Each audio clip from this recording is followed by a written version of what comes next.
Howdy gamers, and welcome to episode 7 of the Ironman. And after last episode, getting the lunar armor upgrade, I want to keep going with boosting my magic. Namely, with this item I can get from May at the quest point shop. As normal, every 25 quest points I do get one of these dice and other unlocks, but if I go to the second page, there are these like trees of unlocks that I can go through, and the top one is for combat. So each slot looks like it costs 25 quest points, all the way up to 150. What I'm looking for is this Vanquish item. Now, this weapon is kind of nuts. It's a tier 75 weapon for every single style. It is melee, it is range, and it is mage. So, even though I just got my Gothic staff, it will still be useful for its spec. This is going to be the weapon for a very long time, and it'll push my account to where I can actually start doing some bossing. And that is the goal of the video. Get to 150 quest points, unlock this item, and get to 75 mage so I can use it, and maybe attempt my first couple Reaper tasks.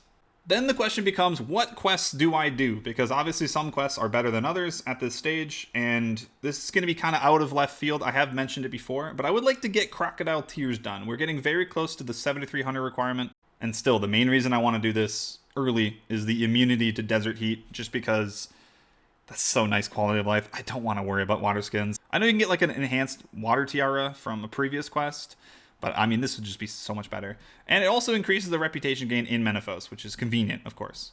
But I do have to do some prep work beforehand, like 72 fishing. Now, it's only a few levels, but I did mention I didn't want to do any more fishing until I get the baitless fishing perk, which is from the aquarium in the house. So that is the grind we're going to work on first. 63 construction to unlock the aquarium. Yo, contract complete. Got 60 buildy boy, which means we can do a lot of things actually, wow. But more importantly, the teak plank construction contract. So nothing really changes other than the fact that I can now use teak planks.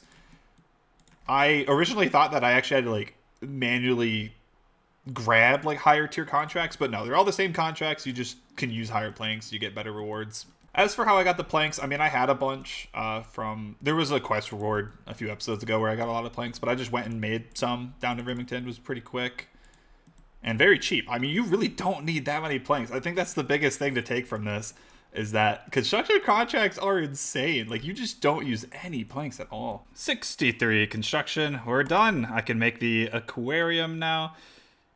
Let's go check it out. 200k coins down the drain. And then we need to build the Prawn Broker, which allows us to get prawn perks. All of them function the same, doesn't really matter the tier. Now, I'm oversimplifying how this works, but essentially, I can get golden eggs from these fishing spots. So, like, for example, if I fish trout, I have a chance of getting the egg. I can turn it in, and it will help me unlock different prawn perks. And one of those is the baitless fishing. All right, that was interesting.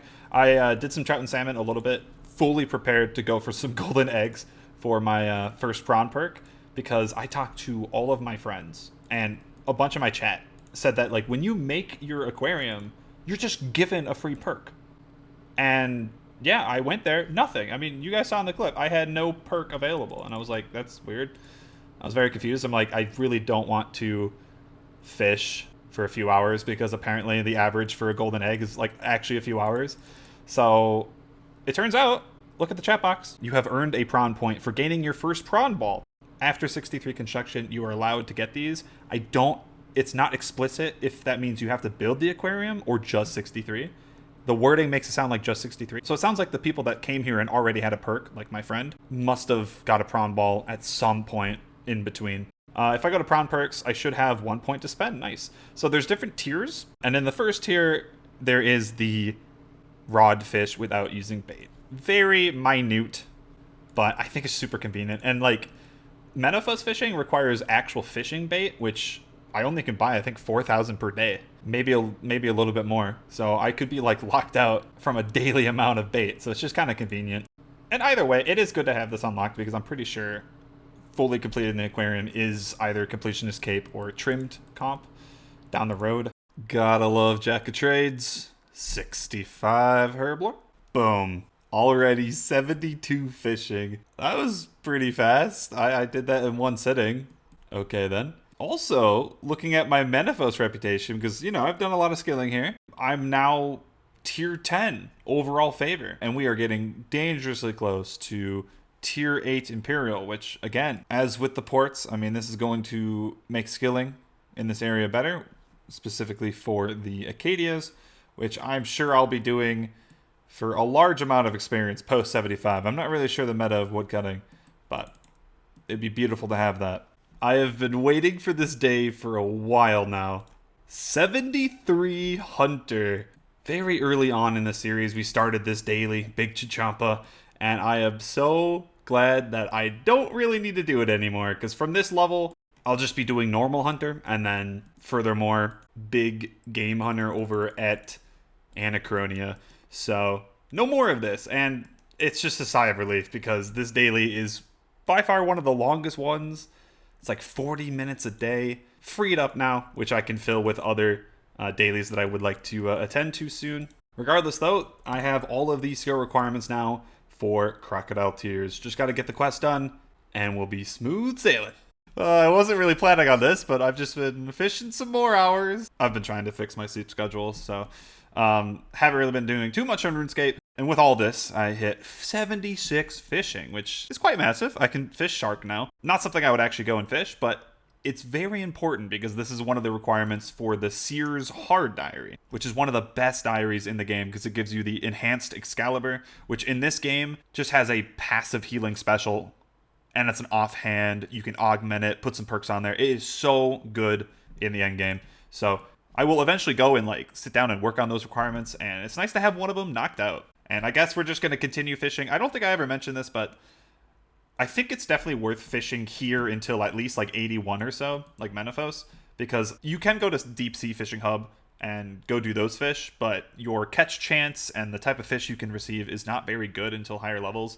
And I've been told 81 is kind of like that cutoff point, so we'll go until at least 81, and worst case scenario, this is just banking a lot more food for me and more cooking XP down the line. So I am definitely progressing a little bit slower on my quest goals right now, but we will get back into it, probably in the next clip. In order to train cooking effectively, I need to go get cooking gauntlets. Otherwise, I'm going to burn everything. So let's go do Family Crest. Who's ready to witness me being PK'd? Cannot wait. Wait, is he not in the wilderness anymore? Wait. Ooh, can I go in this dungeon? It'll give me XP if I can. Nice. Ooh, 49 dunge. Yeah, if you go into resource dungeons for the first time, you get some XP. See, you know, it was all big brain. I knew that was going to happen. I did it for the dungeon XP. I'm always thinking 10 steps ahead. But yeah, I guess apparently he's over this way. I didn't even notice this corridor, but okay. Let us destroy this man's. Alright, well, he's dead. It's that easy. So, I suppose this part isn't in the wilderness anymore. Wild. I mean, I don't hate that. It really didn't make any sense why I was in the wilderness the first time. There we go. Family Crest done. So, this quest is actually, like, hugely important on this game compared to old school. For a few reasons. Obviously, the gauntlets, that doesn't change. They're great. But you can actually store silver and gold in your ore box and metal bank for smithing, which you can't without this quest. And then I'm going to use the cooking gauntlets for now, but I will say the goldsmithing gauntlets also work different in this game. I don't think they give bonus XP anymore for goldsmithing. What they do instead is they make it where you can do like 60 per action rather than 28, so it makes it a bit more AFK. I guess that's not as good as old schools, but I mean, I'll always take the AFK. But for now, I think cooking gauntlets is the play. Let me show you how much fish I have. Yeah, as you can see, we have so much fish in here, like 10,000 desert souls. It's gonna be so much cooking. I'll probably get to like 80s from this. Either way, as it turns out, I was about to go start the Crocodile Tears quest and finally knock that stuff out, but it just came to my attention that dealing with Scabberous actually requires 60 strength, which I didn't see before. So yay, another grind I gotta figure out. Now, I've been neglecting my melee because Mage is king on early Ironman. So it shouldn't be the worst grind in the world. I do have an idea how to train it. But first, I would like to do some quests to get some free XP. First up is going to be Monkey Madness. And like that, he's dead. I took 400 damage. Monkey Madness complete. All right, so I'm going to be choosing strength and HP. Normally I pick attack and defense because it unlocks new gear, but for the sake of me trying to get 60 strength as soon as possible, let's just do strength and HP. We still get some attack and defense. Boom. That's a pretty big jump. Nice. 11 strength levels, 2 HP, 4 attack, 3 defense, and we gain 2 combat levels. So combat level is actually very important to me right now because of Reaper tasks. I did mention that going for the 150 quest points and getting the weapon upgrade will allow me to more easily solo Reaper tasks. That's great and all, but you also need combat level requirements to unlock certain tasks, and 85 is a good goal because that unlocks Barrows, which is one of the better early Reapers because it's really easy, and I gotta do some Barrows anyway. 90 is also another good milestone for like DKs, another very good Reaper. Either way, there are 2 more quests I want to do for melee XP, because may as well. That is going to be Haunted Mine and Dragon Slayer. I'm going to do Haunted Mine first, then hop over to Dragon Slayer, because I know Alvarg is a little tricky on this game, but I feel like I should be fine with these stats. I do need to do Priest and Peril, though, first. Even though I've been to Canifis a bunch, you literally could just skip over that quest to get there. But we got to finish it this time. Yo, today is an amazing Viswax day. And I realize I've never recorded this before, but I may as well put it out there, lay it on the table so everyone knows what I'm doing. I have actually been doing the Rune Goldberg machine daily, which is a thing that gives you Viswax. Essentially how it works, without getting too far into it, the first rune is the same for everybody. The second rune is also the same for everybody, but it's 1 of 3. And then the third one is random. You just check the website, do what it says if you have the runes. And because as an Ironman, I want to use the cheap runes, these ones, like elementals. So today is actually a really good day. It's fire rune and then either water or earth. And then the last one is obviously random. So let's just try body. That's fine. And, ooh, 82. That's pretty good. So you can see that fire and water is the correct play. Let's see if I can maybe get the third one better. Ooh, 88. Nice. 97. But I don't have enough mind runes.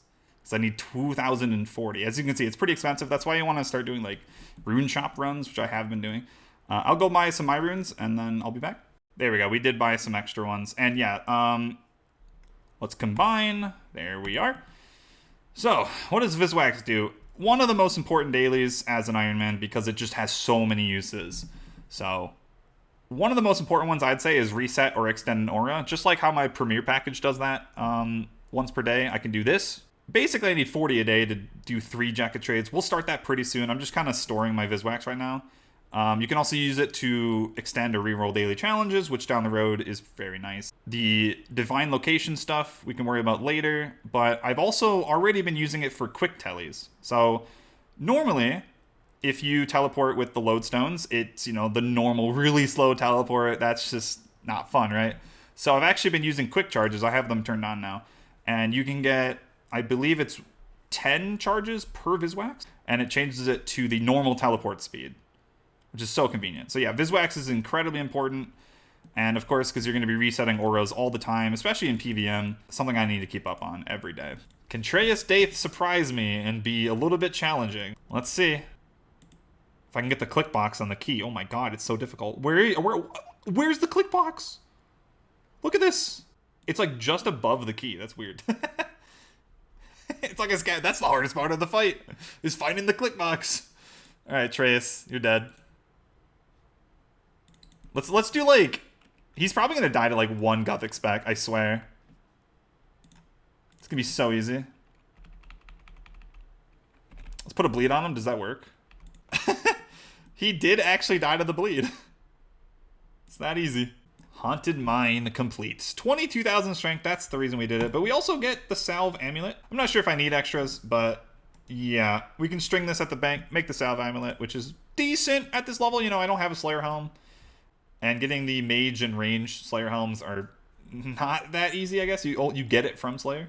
But either way, what level of strength did we get? 46, not even bad.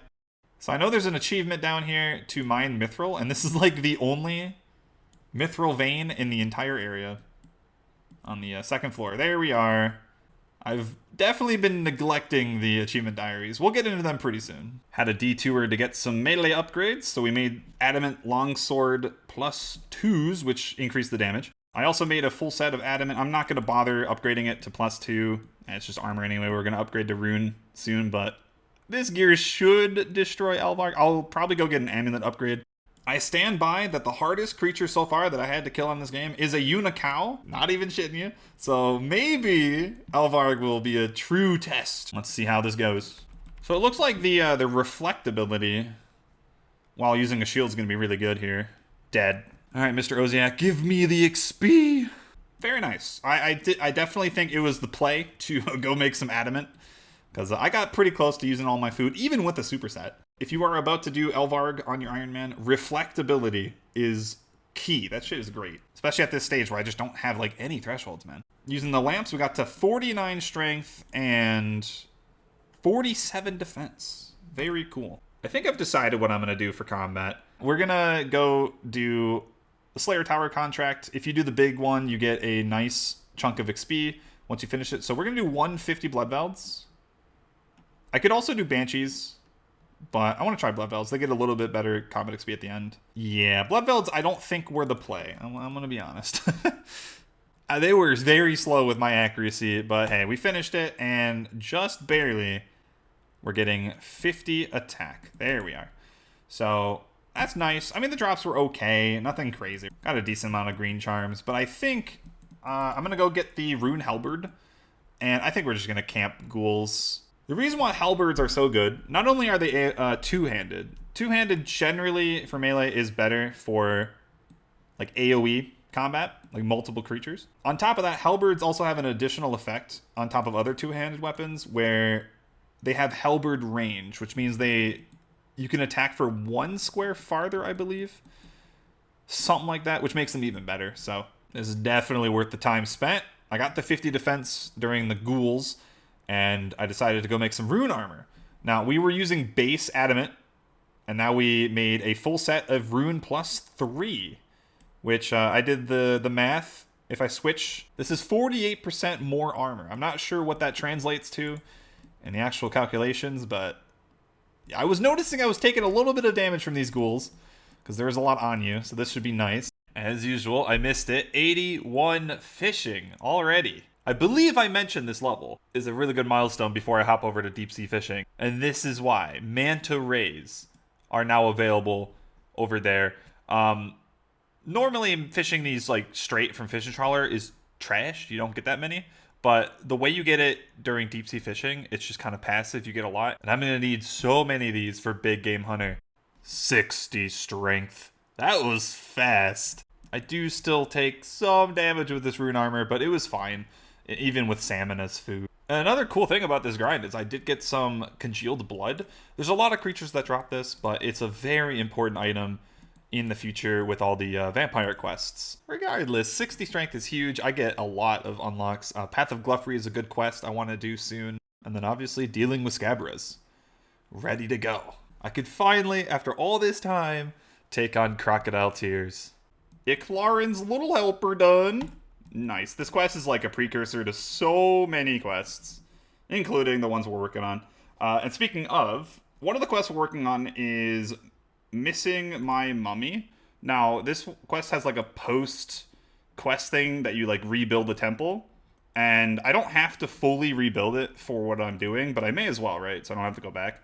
And to do so, I actually have to do 2 additional quests. I have to get up to, which one? Where is it? Somewhere near Garden of Tranquility, because I need the Ring of Kairos attuned or whatever. So this one is a little bit of a long quest, but I've already been growing some super compost in the meantime to make this a bit easier.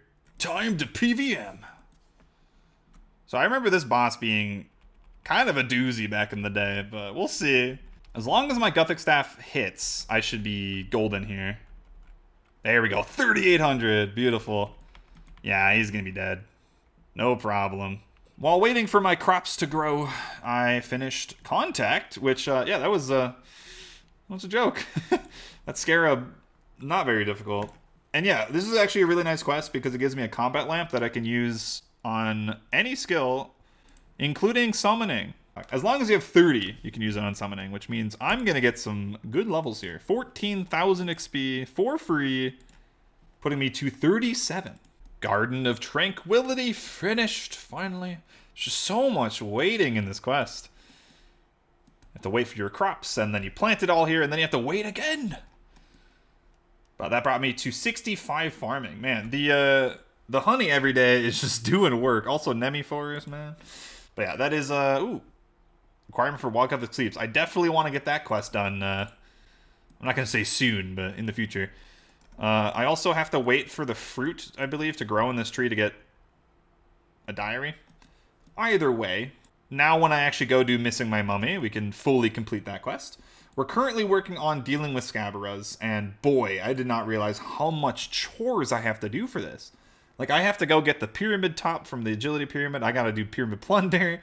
I gotta get bronze equipment. Oh my, it's just so much stuff. Dealing with Scabaras finally completed. Yeah, so there's a part of the quest at the end where it's like timed and has some RNG. Not a big fan of it. I did it on basically my second try, so it wasn't horrible, but it just felt so unnecessary.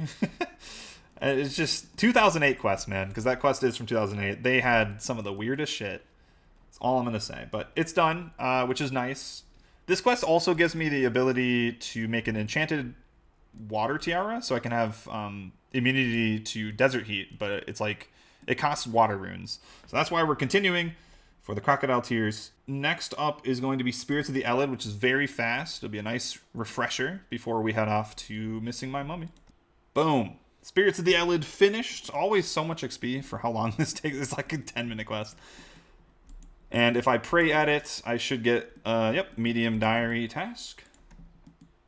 Well, shit. So my recorder crashed, unfortunately. We finished the Missing My Mummy quest. It was extremely fast compared to what we've been doing today. And we did fully rebuild this tomb. Got it to 100%. Brought Leela here. So we can go do the final quest on our journey, Crocodile Tears. And yeah, this one is... If I thought dealing with Scabaras was annoying for some of the items I have to grab, this one is just nuts. We've made it to that part of Crocodile Tears where it just turns into an ever-increasing favor. It starts with 1 raw beltfish, 2 acacia logs, 4 pyramid tops from the agility pyramid. Kill me. 8 plover birds. And finally 16 croc ices, which I already delivered. And I got my gear ready because there is a fight. Enough stupid favors. It's time to settle the score. And I forgot runes. Oh no. Now we can do the fight. And according to the wiki, there should be a safe spot over here by the stairs. Yeah, it looks like it. So you can just camp the prey range and it should be fine. You know, I'm honestly not doing that much damage. I don't know if I brought enough food. Unfortunate, we have to teleport out. Obviously, I didn't bring a full inventory of food, and I did run out of prayer. So I'm going to go get a prayer pot and get another inventory of supplies. Okay, now we should be able to do the fight. I'm bringing the super magic potion I got from Iclarin's Little Helper. Got some prayer pots. I'm going to be using the magic boosting prayer. I got some desert souls. I had to get a few cooking levels. If I can't get it now, there's something wrong. There we go. Much better. I even had so much food to spare. And with that, Crocodile Tears, the first quest in the Manifold saga, is complete. Get 35k fishing and hunter, along with 15,000 agility and woodcutting. But again, most importantly, immunity from desert heat permanently. That is just so convenient. I hate water skins. I just love those things in games when you can just ignore a mechanic after you unlock something. No matter how trivial, it's just something I enjoy. And not only that, we do get increased Manifold's reputation gain. Coming at a bad time now that we're already done, with the Acadias up to 75. We finished the fishing up to 81, and we're going to move on to deep sea fishing. So, not the greatest timing, but, my scarabs every day, I'm going to be getting more rep now. Oh, there's a cutscene post-quest. Okay. Setting up for the next ones, I suppose. Anyway, taking a step back, that was a lot of questing. I had to do a lot to get to Crocodile Tears, more than I was imagining, even after getting the skill requirements. I'm happy it's done. There's still so many more quests left to do in this game. I mean, it says 198 out of 288 left. We're really not making that much of a dent into how much I have to do. but enough to at least get 152 quest points. And that means we can claim the next thing from May, the quest point shop. And this one, like I said, is a big one. Claiming the dice first. It's a tier 2, so it is medium clues. Roll it quick, get the free money. Please be a fortunate. And I get, a miter. That is definitely a fortunate. Back to May's shop, though. I'm pretty sure I did show this. It's a second tab. So we're just going to straight claim it. It does spend these quest points, if that makes sense. So accept. There we go. The other 2 trees aren't as important, but we will get them. It technically isn't even possible to get everything unlocked yet. There is no 450 quest points, so eventually. We'll just have to figure out which ones I get later. But for now, though, this is insane. As I said, this armor set is hybrid, which is as it sounds. It works for all styles, but the caveat is it doesn't necessarily boost your damage, and it's not as strong as tank armor. The set that I have right now is level 50, so it does scale, and the next tier, I believe, is at 75, so we do need to get 75 defense for that. I would assume it changes the look as well. It looks really nice. And of course, finally, the Vanquish, which is just such a crazy weapon. It can become a melee spear, a magic staff, or a ranged javelin, and it is tier 75. And that leaves just one more thing. I need to get 75 in one of the styles. Obviously, we're going to pick Mage. So we're currently 66, 700k away. Let's get this show on the road. Today is another expensive trip to the Traveling Merchant because there is 2 unstable air runes. I believe I mentioned these before. And then I'm also going to buy the weekly ticket, of course. Free penguins, you know. But if we claim both of these, we will be up to 20,000 runespan points. And heading over to the Wizard's Tower, going to the other shop over here on Wizard Rinzit, you can get the Master Runecrafting outfit. When you wear this, it's just additional runecrafting XP. With the full set, it is 5% extra runecrafting. Down the line, I can also get an Elite Runecrafting outfit, but that's like starting at like 70, and I have to get it through training. Definitely one of the longest grinds so far in the account. It is over. We unlock a multitude of things at this level. Bunch of high-end quests, but none of that matters. All I want is the upgrade to my weapon. Whew, what an upgrade. I used to have 1132 accuracy, but now we have 1694. Massive. We are jumping 15 tiers. Assuming I am using the wave spells, they will all scale up to tier 75 damage. So this account is miles stronger than it used to be. And again, we have upgrades from range and melee too. If I switch it to the melee and ranged, obviously I need to get those levels. That can be for another time. But for now, we are ready to take on some Reapers. And I actually already grabbed one. I have a Giant Mole Reaper. So unfortunately, it is 14. That's going to take a little bit of time. But I did make sure that I'm getting the larger tasks. And I also enabled group assignments, which I most likely won't do right away. But both of those settings make it so I get more points per Reaper task. And this is the era of Reaper tasks. On yet another daily, but this is actually a fun daily that I get to do. We're ready to take on some bigger challenges. Beautiful. I ended the Reaper with my personal record, 149. I don't think that's that bad. Most of my kills were around 2 minutes. So yeah, first ever Reaper on the account, 7,000 Slayer XP. So going forward, how this is going to work is I'm just going to do my daily Reaper, and we're going to get passive Slayer XP. We're also going to be getting Reaper points and work towards those point rewards like the Hydrix. And speaking of bossing, let's go check out the War's Retreat over here north of the Draenor Lodestone. So I've actually not gone here yet on the account.